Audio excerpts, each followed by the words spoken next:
안녕하십니까?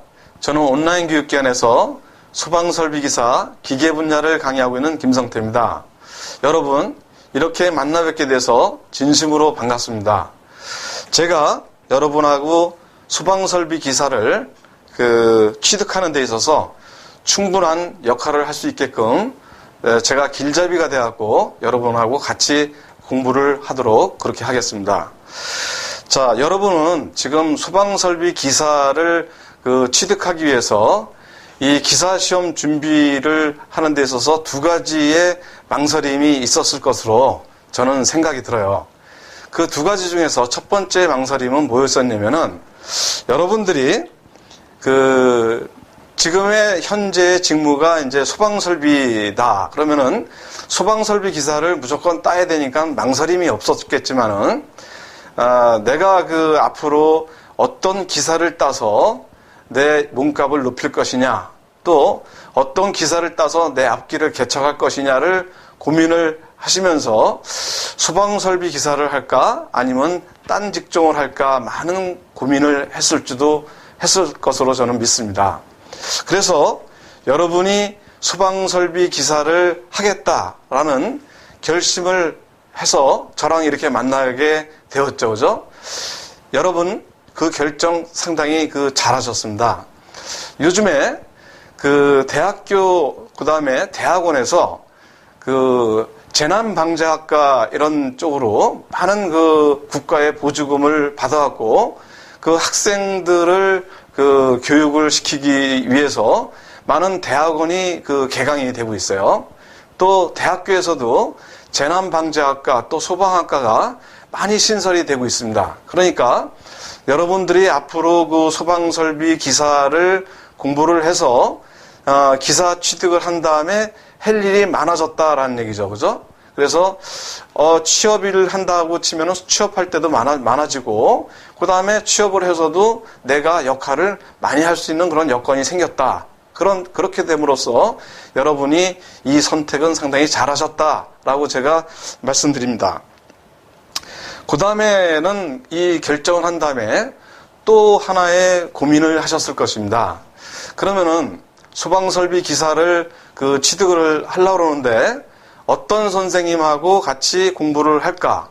어떤 책으로 내가 공부를 할까라는 망설임을 많이 한 다음에 여러분이 저랑 만나기 위해서 이렇게 등록하시고 저랑 이렇게 공부를 같이 하게 됐죠. 그죠? 그 또한 상당히 선택을 잘 하셨습니다. 저는 이렇게 생각합니다. 우리가 어떤 한 분야의 기사 취득을 하고 소방설비 기사를 취득을 하고 그 취득을 함으로써 여러분은 여기서 머물고 그냥 계속 소방설비 하나만 갖고는 계시지 않을 것입니다. 분명히.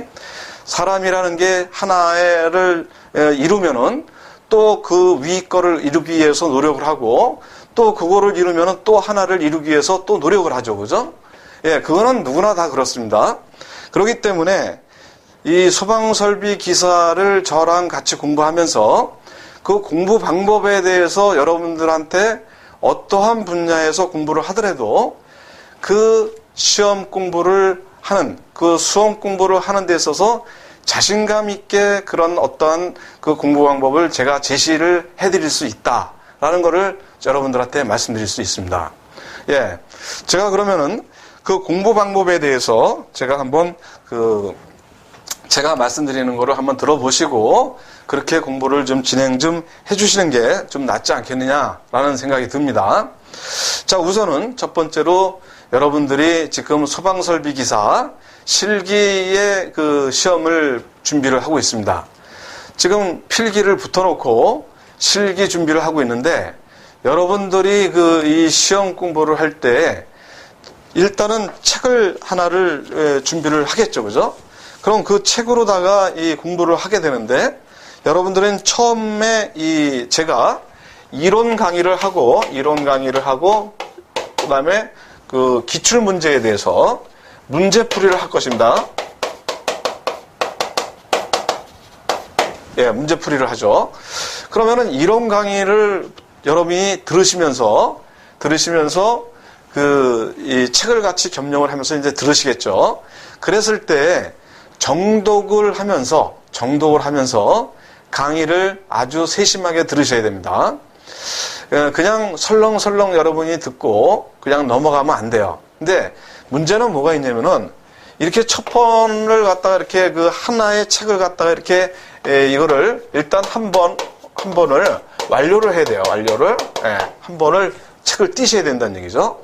근데 이 띄는 과정이 상당히 그 시간이 좀 걸려요. 왜 그러냐면은 여러분이 접해보지 못한 그런 분야의 그 하나의 그 과목이기 때문에 새로운 용어들이 많이 나오고 그러려면 그거를 익히느라고 좀 시간이 걸려요. 그래도 잘 모르고 그 다음에 좀 이해가 잘 안 되고 그런 부분이 있더라도 이 부분을 체크를 해놓고 제 강의에서 이해를 하고 이런 거구나. 그래서 이해를 하고선 한 번을 묵묵히 띄셔야 됩니다. 묵묵히 띄셔야 돼요. 자, 만약에 여러분들이 책을 갖다가 오늘은 10장을 갖다 내가 이렇게 공부를 했어요. 10장을 공부를 했으면은 여러분들이 10장을 공부를 해놓고선 다음날 또 공부를 하려고 그러는데 내가 앞에 어제 공부를 한 게 있는데 그거를 내가 다 기억하고 있나? 그래서 앞에를 다시 이렇게 쳐다보게 되는데 그걸 하지 마시고 이렇게 견출지를 갖다 이렇게 붙여 놓으시고 거기서부터 이걸 갖다가 다시 계속 진도를 나가셔야 됩니다. 그렇게 공부를 하시면서 만약에 쭉 보다 보니까는 이거는 어디서 강의를 한번 들은 건데 앞에 책에서 본 건데 그러면은 앞에서 어떻게 봤는지는 한번 들춰봐서 그걸 확인을 하고 넘어가셔야죠. 그렇게 하면서 요거를 갖다가 한 번을 완료를 하셔야 됩니다. 그렇게 된 다음에 다시 완료를 한 다음에는 다시 넘어와서 여기서 또 공부를 하셔야 돼요. 두 번째 할 때는 여러분들이 뭐 다 기억나실 것 같죠? 그렇지만은 절대 다 기억이 안 나고 오히려 처음 하는 것 같다라는 느낌도 많이 받아요. 근데 묵묵히 또 다시 공부를 하다 보면은 모든 게 다 주마등처럼 이렇게 딱 떠오르는 게 보여요. 자신이. 그렇게 되니까 여러분들은 이렇게 해서 한 번 뛰고 두 번 뛰고 그 다음에 세 번째 두 번만 뛰게 되면 여러분들은 분명히 나는 이 과목에 대해서 합격을 하는데 전혀 지장이 없겠다. 내가 마무리만 내가 잘 문제풀이에 있어서의 그런 어떤 연습이라든가 이런 부분에 대해서 조금만 더 연습을 하면은 이 시험을 보는 데 있어서 전혀 문제가 없겠다라는 것을 여러분은 분명히 느낍니다. 분명히 느낍니다. 그러니까 이 분야뿐만이 아니라 다른 분야도 전부 다 이런 방식으로 여러분들이 공부를 하고 그다음에 공부를 하면서 제가 또 중간중간에 또 말씀드리니까 그렇게 공부를 좀 해주시고 그 다음에는 내가 이 분야에 너무 생소해갖고 제가 무슨 얘기 하는지 모르겠다. 그럼 그 방법밖에 없느냐. 그럼 두 번째 방법이 또 있어요.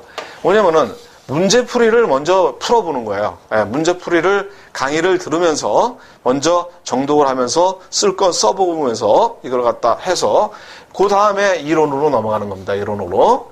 그렇게 되면은 이 강사가 강조를 하고 중요하다고 하는 그런 이유가 이거구나 라는 생각이 여러분들 들고 좀 더 빨리 이거에 접근할 수가 있어요. 저는 후자 쪽이 더 빨리 내가 목표를 하는 데 있어서 빨리 갈 수 있는 길이라고 저는 봅니다. 그러니까 여러분들 이렇게 해서 자기가 공부하는 방식에 대해서 좀 정리를 해 놓으시고 제일 중요한 거는 제가 이렇게 많은 장황하게 얘기를 했지만 제일 중요한 거는 빨리 한 번을 뛰는 게 중요하다라는 거를 갖다 저는 말씀드리고 싶어요. 자, 그래서 여러분들은 이런 식으로다가 공부를 좀 해주시고요. 그러면은 지금까지의 제가 공부 방법과 여러분들이 만나서 이렇게 반가운 마음에 몇 가지를 말씀드렸습니다. 자, 그러면은 우리가 첫 시간을 한번 공부를 해보도록 하겠습니다. 여러분이 책을 펴보시면은 일단은 제일 처음에 여러분들이 목차를 한번 좀 보셔야 돼요. 목차가 상당히 중요해요. 왜 그러냐면은 내가 가고자 하는 길을 전체를 내가 볼 수가 있잖아요. 그죠? 내가 만약에 어디를 가려고 그러는데 모르는 데를 가요. 가는데 그 길을 여기서 저까지 가는데 내비게이션을 이렇게 찍죠. 그죠? 내비게이션을 찍어요. 그럼 내비게이션을 찍고선 가는데 좀 궁금해요. 여기 차 어디로 갈 것인지. 그거를 가르쳐 주는 게 목차예요. 그죠? 그래서 여기서 하나 빠진 게 있는데 이 문제풀이에 대해서는 제가 생각하기에는 관연도 문제를 갖다가 한 5개년도 정도를 갖다 우선은 선정을 해 주셔야 돼요. 5개년도. 그러면 지금 이 2014년이니까 2013, 2012, 그 다음에 2011, 2019 이렇게 5개년도를 먼저 선정을 해갖고 제가 강의하는 그것만이라도 우선 먼저 빨리 하고 그 다음에 이론 강의 들어서 한 번은 완료를 하셔야 돼요. 예. 나는 시간이 많으니까는 강사님이 강의해 주는 거를 그 외의 것도 다 하겠다. 그러면 좋죠. 그죠? 그렇지만은 하시다 보면은 그렇게 시간이 없어요. 예. 생각만큼 그렇게 진도가 빨리빨리 나가주질 않습니다. 그러니까 제가 하는 거에 있어서 관연도 문제를 먼저 5개년 정도를 갖다 먼저 시작을 하고 그 다음에 이론 강의를 듣고 아니면 이론 강의 듣고 문제풀이 하시고 이렇게 해서 하는데 제일 중요한 게 뭐라고 제가 말씀드렸습니까? 한 번 완료하는 게 최고 중요하다. 그죠? 예. 그래서 목차를 보면은 소방유체역학을 여러분들하고 이제 할 거고요. 그 다음에는 이제 소방시설의 종류, 그 다음에 소화기구, 옥내 소화전 설비, 옥외 소화전 설비, 스프링클러 설비, 그 다음에 물분무 소화 설비, 미분무 소화 설비, 포소화 설비, 그 다음에 이산화탄소 소화 설비, 할로겐 화합물 소화 설비, 청정 소화약제 소화 설비, 분말 소화약제 소화 설비, 재현 설비, 특별 피난 계단의 계단실 및 부속실 재현 설비, 연결 송수관 설비, 그 다음에 연결 살수 설비, 연소 방지 설비, 피난 설비, 소화 용수 설비, 그 다음에 도로 터널 이렇게 여러분들하고 공부를 할 거예요. 예, 화재 안전 기준하고 똑같은 순서대로 지금 우리는 공부를 하고 있습니다. 자, 이렇게 해서 공부를 하실 거고요. 자, 그 다음에 여러분들이 지금 이제 유체역학을 할 겁니다. 자, 소방유체역학이라고 해서 여기서 이제 뭐 한 몇 페이지 안 되게 지금 해놨는데, 유체역학을 여러분들이 그 대학교에서 배워보셨지만은, 유체역학을 하나의 과목으로 해서 한 학기 내지 두 학기 이상을 갖다가 해더라도 교수님하고 학생들이 그 한 권을 세세하게 다 띄지를 못해요. 예, 띄지를 못합니다. 뭐 저도 배워봤지만은 띄지를 못합니다. 그렇게 방대한 그런 학문이 유체역학이에요. 여기에는 뭐 유체역학뿐만이 아니라 연력학도 들어가 있기 때문에 여러분들한테 학문적으로다가 이거를 완전하게 여러분들한테 강의를 할 수가 없습니다.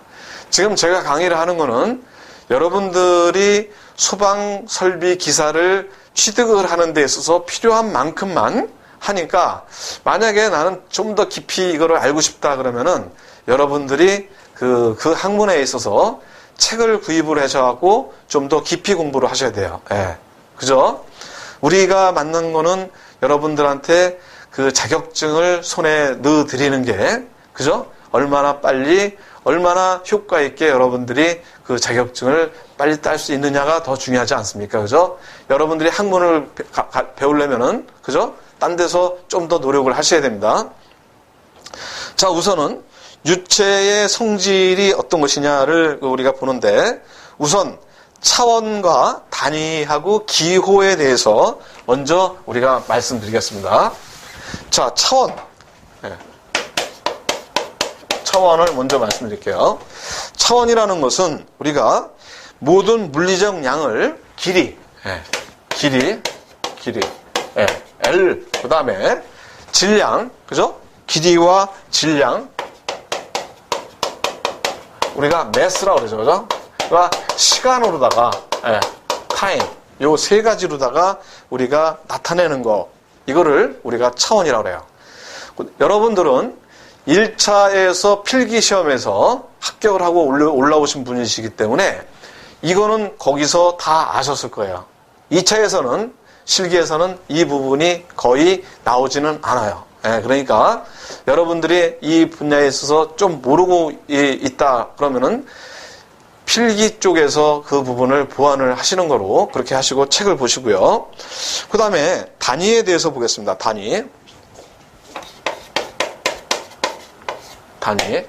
자, 단위는 첫 번째에 그 절대 단위가 있어요. 절대 단위.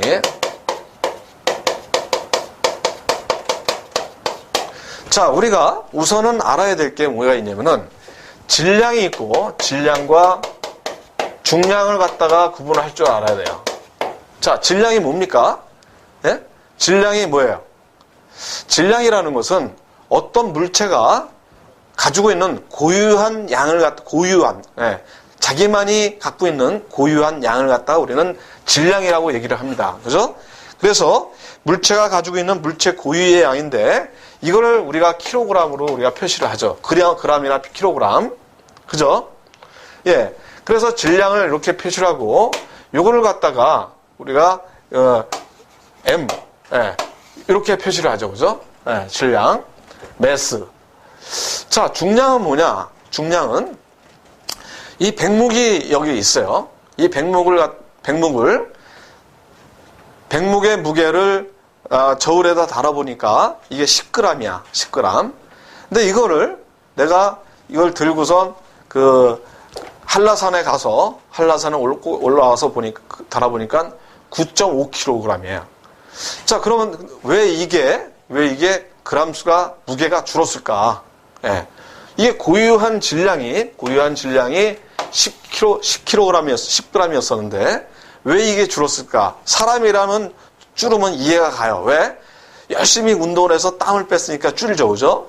예, 그런데 이거는 땀이 안 나지 않습니까? 그죠? 근데 왜 줄었을까요? 예. 지구의 중심에서 거리가 멀어졌기 때문에 이 중량이 줍니다. 예, 줄어요. 그래서 중량이라는 것은 물체에 작용하는 중력의 크기예요. 예, 물체에 작용하는 중력의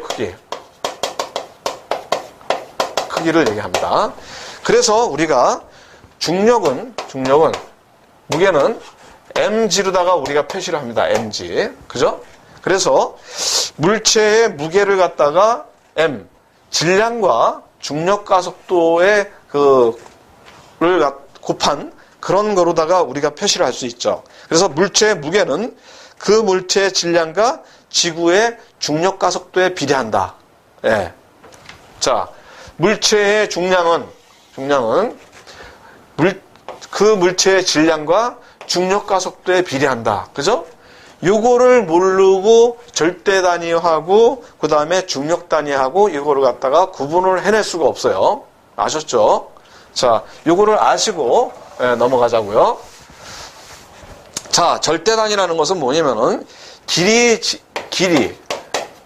그 다음에 질량, 시간을 MKS, 그죠? 메타와 킬로그램과 세크로 나타낸 거를 우리가 단위로 하는 게 절대 단위입니다. 이 절대 단위로 우리가 뭐를 쓰냐면 뉴턴을 써요. 뉴턴을 쓰죠. 그래갖고 우리가 뉴턴을 쓰죠. 이 뉴턴은 말씀드린 대로 1kg의 질량을 1m/s 제곱. 그죠? 1m/s 제곱의 가속도가 생기게 하는 힘이 바로 뉴턴입니다. 그래서 요거는 어떻게 되냐면 1kg/s 제곱입니다. 단위가. 그죠? 1뉴턴은 1kg/s 제곱이 1뉴턴이에요. 예, 절대 단위에 있어서 1뉴턴을 단위를 꼭 알아놓으셔야 됩니다. 이 자체가 별도로 해서 여러분들한테 물어보지는 않지만은 이거를 모르시면은 나중에 이제 헷갈리게 되는 거예요. 자, 그 다음에는 중력 단위에 대해서 보겠습니다. 중력 단위.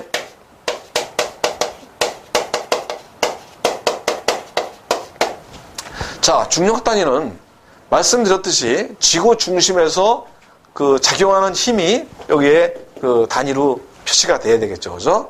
그래서 1kg F로다가 우리가 표시하는 게 1kg G이에요. 예. 그래서 힘의 단위로서 질량 1kg의 물체에 미치는 중력, 즉 질량 1kg인 물체의 무게를 사용하며 길이와 시간의 단위는 메타와 세크를 사용합니다. 그래서 우리가 이 중력 단위에 있어서 우리가 하는 거는 자 1kg F 요거는 어떻게 되냐면은 요거는 1kg 중이에요. 그렇기 때문에 1kg에 우리가 9.8 메타 퍼 세크 제곱을 갖다 한 게 바로 1kg 중입니다. 왜? 중력과 속도가 여기에 포함이 되는 것이죠. 그래서 요거는 어떻게 되냐면 9.8 뉴턴이 되는 거예요. 9.8 뉴턴. 그래서 여러분들이 이렇게 해서 여러분들이 그 중력 단위와 절대 단위에 대해서 여러분들은 분명하게 알아놓고 넘어가셔야 됩니다. 자, 그 다음에는 우리가 유체란 무엇인지에 대해서 한번 보겠습니다. 유체란 무엇이냐? 자, 유체는 우리가 액체나 기체와 같이 유동되는 물체를 우리는 유체라고 그래요. 그죠? 예, 액체나 기체. 그래서 이 유체는 고체에 비해서 이 전단력이죠. 이제 전단력. 이 전단력이라는 것은 외부의 힘에 의해서 상당히 비교적 큰 변형을 일으켜요. 자, 제가 손으로다가 이렇게 지금 이 공기를 갖다 이렇게 치면은 여러분 보이시지 않지만 상당히 큰 파장으로다가 이게 외부의 힘에 의해서 움직여요. 그리고 물도 이 돌이나 이런 걸 갖다 떨어뜨렸을 때는 상당히 큰 파장으로다가 이렇게 움직이지 않습니까? 그렇듯이 이런 게 바로 유체입니다. 그럼 유체를 갖다가 압축성 유체하고 비압축성 유체로다가 여러분들이 나눌 수가 있죠. 그죠? 그러면은 이 유체를 갖다가 압축성 유체와 비압축성 유체, 그 다음에 점성 유체와 그 다음에 비점성 유체로 한번 나눠서 제가 설명을 한번 해보겠습니다. 자, 유체는 압축성 유체는 여러분도 다 아시다시피 기체를 얘기를 하죠. 기체. 그 기체는 압력을 가하면은 압축이 되기 때문에 압축성 유체가 되는 거고, 비압축성 유체는 물, 그죠? 액체죠. 액체는 압력을 가해도 압축이 안 되지 않습니까? 그게 바로 비압축성 유체입니다. 자, 점성 유체라는 것은 어떠한 관로에 이런 식으로 관로에 물이 흐르고 있다라고 했을 때 이 단면을 잘라서 보면 이렇게 되죠. 그죠?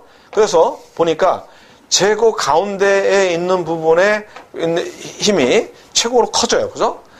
그리고 이 관벽으로 갈수록 줄어들다가 관벽에서는 0이 돼요. 그죠? 이게 왜 그렇습니까? 예, 점성 때문에 바깥 이거 흐르는 방향과 반대쪽으로의 저항력이 생겨서 그렇습니다. 그죠? 이게 바로 점성이에요. 비점성 유체라는 것은 여기에 점성을 일으키지 않는 유체를 얘기를 하죠. 근데 거의 없어요. 그죠? 그래서 우리가 이렇게 얘기를 하는데, 그래서 우리가 유체의 운동을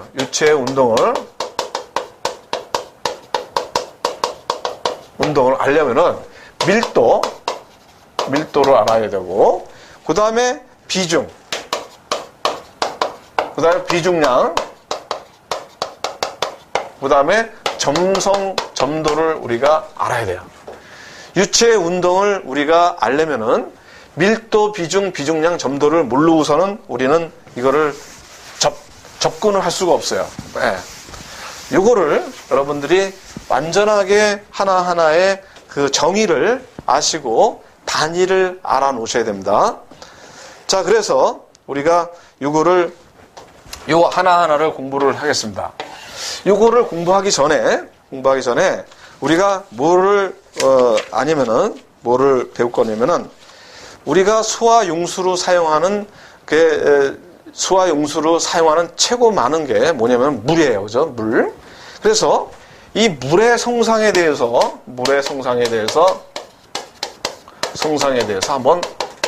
먼저 한번 공부를 하고, 이 유체의 밀도, 비중, 비중량과 점도에 대해서 공부를 하겠습니다.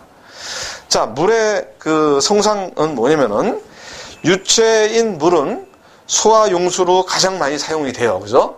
그럼으로써 물의 고유한 성상 때문에 이렇게 많이 사용되는데, 그러면 어떤 것 때문에 물을 소화용수로 사용하느냐를 한번 보겠습니다. 자, 첫 번째로 물은 비열이 높습니다. 비열이. 네. 자, 우선 비열이라는 단어가 나왔어요. 비열이 뭡니까? 비열이라는 것은 어떤 물체 1kg을 1도씨에 올리는데 필요한 열량을 비열이라고 그래요. 그죠? 어떤 물질 1kg을 1도씨에 올리는데 필요한 열량을 우리가 비열이라고 하고, 이거의 단위를 kJ/kg 켈빈으로 해요. 어떤 물질 1kg을 1도씨에 올리는데 필요한 열량은 얼마냐는 이거죠. 그죠? 자, 그래서 우리가 여기서 Q는, 열량 구하는 공식 Q는 GCP 데타 T를 갖다가 우리가 계산을 하죠. 그죠? 열량 구하는 공식. 그 다음에 이거는 뭡니까? 이거의 단위는 kg/h. 이 CP는 비열이니까 이거고, 데타 T는 온도차를 얘기를 하죠. 자, 그러니까 비열이라는 것은 어떤 물질을 1kg을 1도씨 올리는데 필요한 열량이니까, 이 비열을, 고유의 물질의 비열을 알면은 우리는 온도차와 얼만큼의 양의 물이 있는지를 알면은 우리가 열량을 구할 수 있는 거 아닙니까? 근데 비열이 물이 최고로 커요. 그래서 자, 물이 있고 증기가 있고 그다음에 공기가 있습니다. 그럼 물의 비열은 얼마냐면은 1kcal/kg 도씨예요. 켈빈이나 마찬가지예요. 온도를 나타내는 거니까 이거나 차이가 없어요. 그 다음에 증기는 0.44kcal/kg 도씨. 공기는 0.24kcal/kg 도씨예요. 이거는 여러분들이 외우셔야 돼요. 어쨌든 외우셔야 돼. 자, 그러면은 지금은 SI 단위를 쓰기 때문에 이걸 SI 단위로 바꾸면은 이거는 4.19를 곱해야 되죠. 4.19 kJ/kg 켈빈. 그죠? 0.44 곱하기 4.19 하면은 1.85 kJ/kg 켈빈이에요. 자, 0.24 곱하기 4.19를 하면은 1.01 kJ/kg 켈빈이에요. 이렇게 돼요. 자, 여기서 보시다시피 물의 비열이 최고로 큰 거를 알 수가 있죠. 그죠?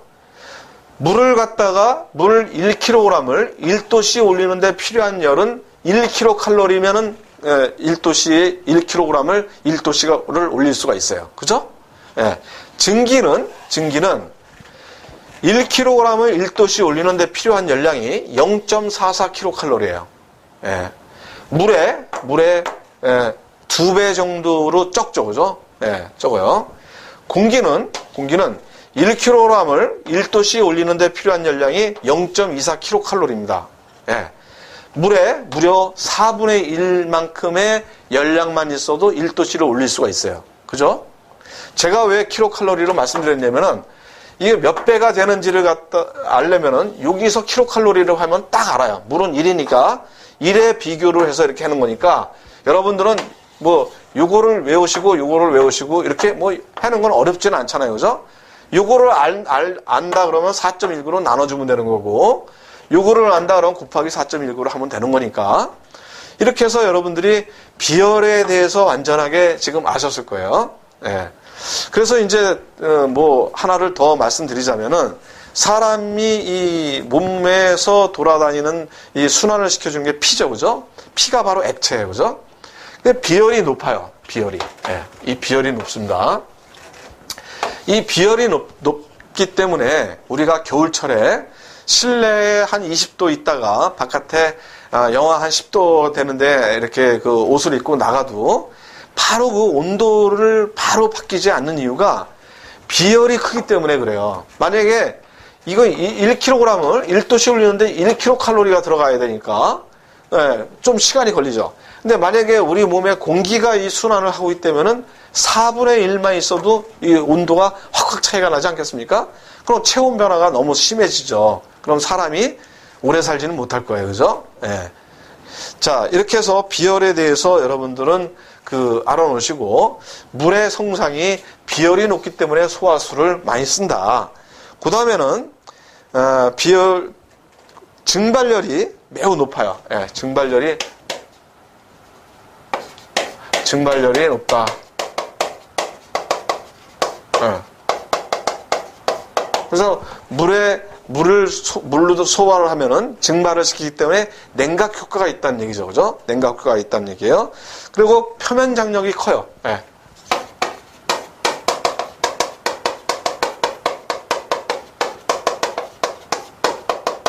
네, 이렇게 여러분들이 물의 성상에 대해서 알아놓으시고, 지금부터는 우리가 말씀드린 대로 밀도와 비중 이 부분을 보겠습니다.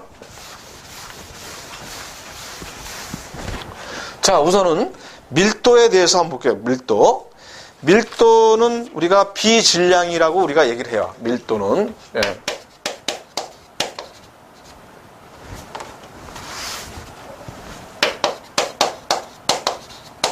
비질량. 요 앞에 B자가 들어가지 않습니까? 그러면 단위 중량, 단위 질량당 이런 게 되는 거예요. 비질량. 우리가 엔탈피, 비엔탈피 이렇게 얘기를 하지 않습니까? 비엔탈피라는 것은 단위 중량당 몇 킬로칼로리냐라는 얘기를 해요. 그래서 이 B자가 들어가면 여러분들이 이건 그런 거구나 라는 거를 알아놓으시면 돼요. 그래서 이거를 덴시티라고 우리가 얘기를 하는데, 밀도를. 그래서 단위 최적당의 질량을 얘기를 하고, 이거를 우리가 비질량이라고 얘기를 합니다. 단위는 어떻게 되냐면은, 밀도의 단위는 우리는 로분의 V로다가 우리가 로분의 M이죠. 킬로그램. 밀도를 갖다 우리가 로라고 우리가 표시를 한다면은, 킬로그램 퍼 세제곱미터이기 때문에 질량을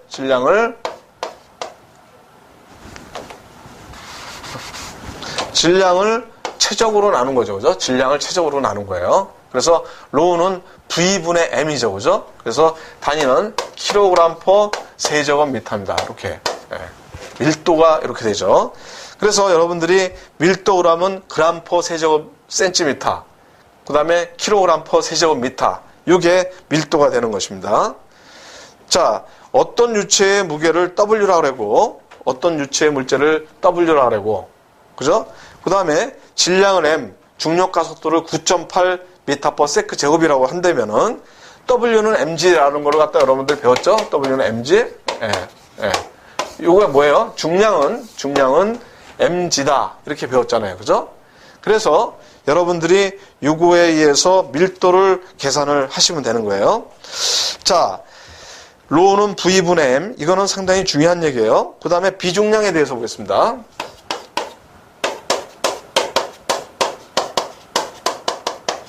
비중량이라는 것은 어떻게 되냐면은, 여러분들이 감마로 우리가 표시하는데, 그램 퍼 세제곱 센티미터, 예, 밀도랑 똑같죠, 그죠? 킬로그램 퍼 세제곱미터, 예, 이렇게 됩니다. 그래서 비중량의 단위를 이렇게 그램 퍼 세제곱 센티미터, 킬로그램 퍼 세제곱미터인데, 요거는 비중량은 V분의 W예요. 예, V분의 W. 그래서 요거는 이 W는 뭡니까? 중량을 얘기를 하는 겁니다. 질량을 얘기를 하는 게 아니라, 아까 질량, 중량을 얘기했잖아요. 그래서 V분의 mg를 얘기를 해요. mg. 그죠? mg. 자, V분의 M은 뭐라 그랬습니까? V분의 M은 밀도라고 그랬죠. 그죠? 그래서 이게 로우 G가 되는 겁니다. 예, 감마는 로우 G. 그죠? 요게 비중량에 대해서 지금 풀어봤죠. 그죠? 그 다음에 비중에 대해서 한번 보겠습니다. 비중. 자, 비중이라는 것은 어떤 물체의 비중인 4도씨의 물의 체적과 동일한 체적의 무게를 우리가 얘기를 해요. 비중이라는 것은 단위는 없습니다. 예, 무차원이에요. 그래서 비중 S는 우리가 어떻게 표시를 하냐면은, 어떤 물체의 그 비중을 얘기를 할 때는 4도씨에서의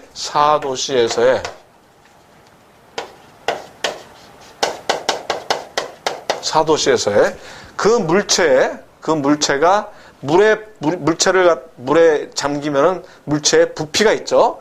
그 부피만큼의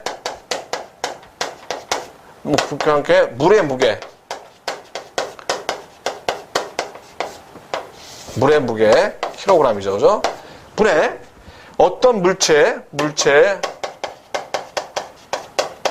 무게를 얘기를 하는 겁니다. 예, 이렇게 되죠. 예, 그래서 비중이라는 것은 차원이 없어요. 그래서 단위는 없고 수치는 밀도 비중량과 같아요, 그죠? 예, 이거는 밀도와 비중량하고 그 수치는 똑같습니다. 예. 자, 그 다음에 점성에 대해서 한번 볼까요? 점성은 말씀드렸듯이 어떤 관로에 흐르는 유체가 있다라면은 저항력에 의해서 생기는 게 점성이에요. 그죠? 그래서 그 물의 흐름에 저항력을 유발시키는 물의 중요한 성질이죠. 그래서 우리가 이거로 인해서 관마찰 손실이라든지 그 다음에 관마찰에 몇 미터가 있는데 그 메타당의 마찰 손실 수를 구해서 우리가 계속 그 시험 문제에 나오는 게 바로 이 점성 때문에 그런 문제가 제출이 되는 거죠. 그래서 점성계수는 우리가 뉴라고 우리가 표시를 하죠. 예.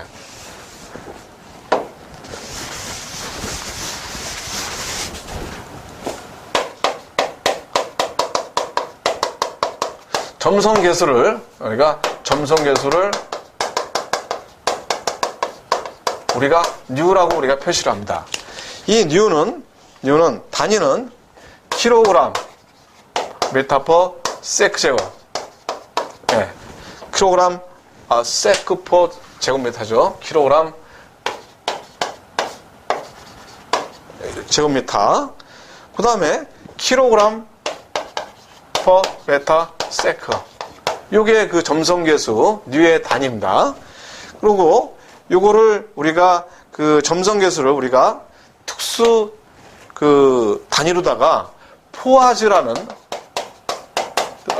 단위로다가 우리가 써요. 푸아즈로다가 우리가 표시를 하는 푸아즈. 그래서 요거를 PISE 이렇게 표시를 하죠. 푸아즈 단위로다가 특수 단위로 하게 되면은 이 푸아즈는 어떻게 되냐면은 1g 센티미터 퍼 세크. 그죠? 이렇게 되고, 또는 이거는 어떻게 되냐면은 0.0102 킬로그램 세크 퍼 제곱미터. 이렇게 표현이 됩니다. 예. 요거에 대해서도 물어볼 때는 있는데, 요거는 그 필기에서는 많이 물어보는데, 우리가 2차 실기에서는 그렇게 물어보진 않아요. 자, 그 다음에 점성에 대해서 더 하자 보면은, 점성계수를 실무에서는 동점성계수를 갖다가 많이 사용해요. 계수를 많이 사용해요. 그래서 우리가 뮤라고 우리가 표현을 하죠. 뮤는 뮤분의 로우 VD 이렇게 우리가 표현을 하죠. 자, 이거는 왜 이렇게 표현을 하냐면은 뮤는 로우분의 뉴 이렇게 표현을 합니다. 그죠? 예. 점성계수분의 밀도분의 점성계수가 바로 동점성계수예요. 예. 근데 우리가 이제 그 레이놀드 수를 갖다 우리가 보면은 레이놀드 수는 어떻게 되냐면은 뮤분의 VD죠. 그죠? 뮤분의 VD. 이거 잘못됐어요. 뮤는 로우분의 뉴고 이거는 레이놀드 수는 뮤분의 VD죠. 그래서 이 뮤를 갖다가 로우분의 뉴로다가 우리가 계산하면은 뉴분의 로우 VD가 이렇게 되겠죠. 그죠? 예, 레이놀드 수. 여기서 갑자기 뜬금없이 왜 레이놀드 수가 나오느냐? 지금 말씀드렸다시피 점성에 의해서 우리가 측류와 난류도 어떤 속도나 점성에 의해서 되는 거기 때문에 이 레이놀드 수가 우리가 측류냐 난류냐를 갖다 구분을 하는 데 쓰기 때문에 여기서 여러분들이 잠깐 한번 이걸 들으시고 넘어가는 게 좋겠다 싶어갖고 제가 말씀드리는 겁니다. 자, 그 다음에 모세관 현상이라고 또 있죠. 그죠? 모세관 현상. 모세관 현상은 우리가 그 가르나란 관에 액체를 이렇게 해서 이렇게 비커를 갖다 놓게 되면은 위로 올라가는 거하고 밑으로 내려가는 거. 그게 바로 우리가 그 점성이 아니겠습니까? 그 점성의 속도는, 점성의 높이는 우리가 어떻게 되냐면은 이거는 감마 D분의 4 시그마 코사인 시타죠. 그죠? 이렇게 해서 요것만 그냥 아시면 될 것 같아요. 예, 요것만. 자, 이렇게 해서 여러분들이 그 밀도와 비중과 밀도, 비중, 점성까지 여러분들하고 공부를 해봤습니다. 자, 그리고 간단하게 온도에 대해서도 한번 보죠. 자, 온도는 섭씨 온도가 있고, 그 다음에 화씨 온도가 있고, 절대 온도가 있고, 그 다음에 그 랭킨 온도가 있죠. 그래서 랭킨. 예. 섭씨 온도는 0에서 100까지의 100등분을 해서 100눈금에 의해서 이루어지는 게 이제 섭씨 온도고, 이거는 32도에서 180도, 212도로 해갖고, 예. 212도까지 180등분을 갖다가 해서 나타난 게 우리가 화씨 온도예요. 절대 온도라는 것은, 절대 온도 T는 273 플러스 도씨죠. 그죠? 그 다음에 랭킨 온도라는 것은 460도씨, 460 플러스 도 F죠. 그죠? 460 플러스 도 F. 이렇게 여러분들이 요거를 알고 계시면 될 것 같습니다. 자, 요거를 우리가 그 요거 이제 도시 온도계라고 치고, 요게 이제 화씨 온도계라고 치고, 요거를 우리가 절대 온도라고 치고, 절대 온도. 요거를 랭킨 온도라고 쳤을 때, 자, 0도씨를 가리키는 그 섭씨 온도가 우리가 0도씨죠. 그죠? 0도씨. 그 다음에 얼음이 어는 빙결점이 화씨로 나타내면은 32도 F에, 그죠? 32도 F. 절대 온도는 어떻게 됩니까? 273, 그죠? 273이죠? 켈빈. 그 다음에 그 물의 빙점이 랭킨 온도에서는 491.67이죠. 그죠? 67. 예. 랭킨 온도입니다. 랭킨. 자, 이렇게 돼요. 이게 바로 뭐냐면은 물의 빙점을 갖다가 나타내는 거죠. 그러면은 물이 끓는 점, B점은 어떻게 되냐? B점. 이거는 섭씨는 100도씨죠. 그죠? 말씀드렸듯이 100등분해서 했기 때문에. 그 다음에 화씨는 180도 F죠. 212도죠. 180등분 했으니까 212. 자, 절대 온도는 어떻게 됩니까? 절대 온도는 여기다 100을 플러스를 하는 거니까 373 켈빈이 되죠. 일단 랭킨은 어떻게 됩니까? 랭킨은 여기다가 180등분을 했으니까 180을 플러스 시켜야 되니까 이거는 화씨에 관련된 거니까 180을 하게 되면은 671.67이 돼요. 예. 이렇게 됩니다. 그죠? 그 다음에 요 B점, 물의 빙점, 그 다음에 절대 용도는 어떻게 되냐? 절대 용도. 용도를 어떻게 되느냐? 요거는 0도에서 절대 용도는 마이너스 273도씨겠죠. 그죠? 마이너스 273도씨. 그 다음에 요거는 여기서 어떻게 됩니까? 여기서 450도 F니까 459.67이 되겠죠. 그죠? 마이너스 459.67. 자, 그러면 절대 온도는 어떻게 되냐? 0이 되겠죠. 그죠? 0이. 그 다음에 랭킨에서는 어떻게 될까? 마찬가지로 절대 온도는 0이 되는 겁니다. 이렇게 해서 여러분들이 온도에 대한 섭씨, 화씨, 절대 온도, 랭킨 온도에 대해서 여러분들이 공부를 해왔습니다. 자, 이렇게 해서 여러분들이 첫 번째 시간을 저랑 같이 이렇게 공부를 해봤어요. 여러분들한테 다시 한번 부탁을 드리는데, 여러분들은 쭉 진도를 나가셔갖고 한 번을 완료를 하셔야 돼요. 그래야만 여러분들이 전체가 이해가 되는 거예요. 이게 하나하나가 나눠져 있는 게 아니고 전체가 그 하나로다가 이렇게 집약이 되면서 여러분들을 이 시스템을 갖다가 연관을 시켜야 되고, 그 다음에 모든 공부가 그 연관이 돼 있기 때문에 하나하나가 나눠져 있는 게 아니기 때문에 하나를 안다 그래서 내가 풀 수 있는 문제가 별로 없어요. 그러니까 말씀드린 대로 그 연관을 시켜서 공부를 하려면은 처음부터 끝까지를 반복 학습하는 게 최고로 좋다. 예.